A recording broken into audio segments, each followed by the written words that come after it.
Hello student, how are you? Hope you all are fine and in good health. आज मैं आपको बताऊंगा कि कैसे आप एक शॉर्ट स्टोरी बना सकते हैं इंग्लिश में शब्दों को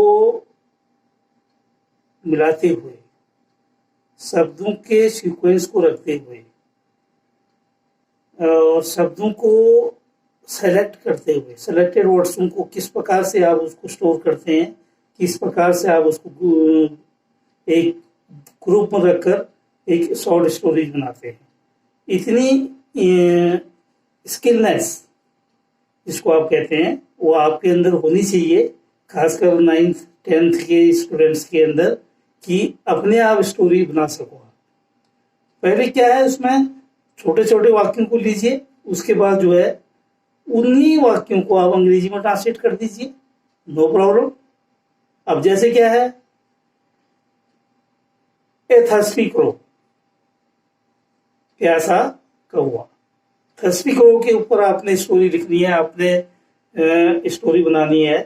तो अगर आता है कि develop a story according to the hints given below, तो आप कैसे बनाएंगे? अब जैसे ए थर्स्टी क्रो के ऊपर आपने लिखना है, तो आप कैसे लिखेंगे? बहुत समय पहले की बात है, एक प्यासा कौवा था। Long long ago there was a thirsty crow, पानी की खोज में इधर से उधर उड़ता रहा। He flew and flew in search of water here and there, 2 sentence हो गए। लेकिन उसे कहीं भी पानी प्राप्त नहीं हुआ, but he never get water anywhere. Police stop कर दो। लेकिन उसने अपना साहस नहीं छोड़ा, but he does not lose his heart and try more and more, और ज्यादा से ज्यादा कोशिश करने लगा।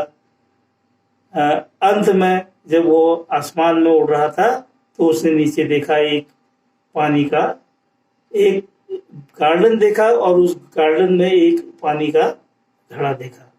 When he was flying in the sky, he saw a garden and also saw a pitcher of the water was there. He came down, नीचे आया, and come across the pitcher. pitcher के साथ आया, pitcher के पास में आया। When he saw in the pitcher, जब उसने pitcher में देखा, तो there was so much little water in it. वहां जो है बहुत कम पानी था, that his beak could not reach it. इतना कम पानी कि उसकी चोंच उस पानी तक नहीं पहुंच पाई। He think and think very hard. अब क्या था, बड़ी मुश्किल से तो पानी मिला था। उसने बहुत गहराई से सोचा कि अब कौन सी ऐसी तरकीब निकाली जाए जिससे कि मैं पानी पी लूं, क्योंकि वो पानी फिर कहीं नसीब नहीं होता। He thinks very deeply, बहुत गहराई से सोचा, एंड देन he saw, तो क्या देखता है, some pebbles are lying nearby the pitcher. Pebbles कहते हैं कंकड़ पत्थर, छोटे छोटे जो टुकड़े पत्थर के होते हैं, they are called pebbles. He saw some pebbles lying across the around the pitcher. Picture के आसपास पेबल्स पड़े हुए थे। तब उसने क्या सोचा, दिमाग देखिए उसका जो नॉलेज, उसका ज्ञान देखिए आप। He took one by one pebbles, एक के बाद एक को लिया, and drop into the pitcher and started to drop into the pitcher. Picture में डालना शुरू कर दिया। After some time hard work, कुछ देर के हार्ड वर्क के बाद, sometimes hard work, the level of the water, पानी का जो स्तर था, रोज अप मतलब ऊपर उठ गया, and that is could reach the water, उसकी जो बीक थी पानी तक पहुंच सकती थी। Then he drank the water and flew very happily, और खुशी जो है वहां से उड़ गया। What do you think that this story give you a moral? What kind of moral you get from this story? इस कहानी से आपको क्या मोरल मिलता है कि hard work always page, hard work always page, यानी कि कठिन परिश्रम कुछ न कुछ देता ही है। तो do not lose your heart in difficult situation. अपना जो हार्ट है वो डिफिकल्ट सिचुएशन में आपने नहीं छोड़ना चाहिए। Do your work honestly, try to achieve your goal, don't shirk from the hard work. Hard work से आप कभी भी श्रिक नहीं करना चाहिए, अपना जी नहीं छुड़ाना चाहिए। And try better and better, और जो है ज्यादा से ज्यादा अच्छे के लिए आपको कोशिश करनी चाहिए। Then you will get everything, और आपको हर चीज मिल जाएगी। Nothing in this world impossible, इस दुनिया में कोई भी चीज इम्पॉसिबल नहीं है। But if you have confidence, dedication, devotion, hard work, patience, honesty, ये सारी चीजें अगर आपके अंदर हैं तो then you can easily make your way and live a happy life. आप इन चीजों को पा सकते हैं और एक अपना खुशी जीवन बिता सकते हैं। खासकर स्टूडेंट्स, आपसे सिर्फ यही कहना है सभी स्टूडेंट्स के लिए कि dear students, know the value of the time. अपने समय की वैल्यू को पहचानिए and then try to work, और उसके बाद काम करने की सोचिए।